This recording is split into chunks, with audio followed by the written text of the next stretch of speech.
I have to admit, yes, of course, there is pressure dahil unti-unti pa lang naman pong bumabalik ang mga tao sa sinihan. Pero I am quite confident with our project, with our film, kasi sino bang hindi gustong ma-in love? Sino bang hindi gustong kiligin?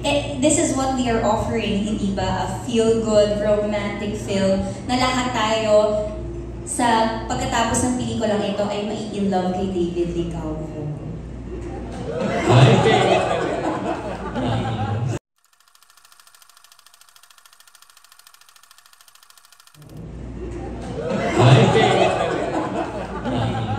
Oh, David, hindi na to say Barbie agad-agad. Ano yung question mo?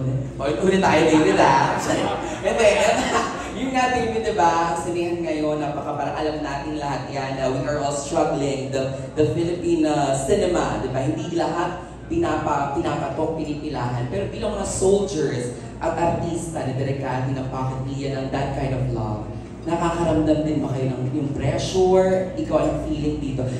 David, sagutin mo ako. I think there is pressure. But maganda yung produkto namin, ni Miss Cathy, ng production. Kaya feeling ko ay as long as we do our best promoting, sigurado akong papatok siya sa takilya. So I think, yes, there is pressure.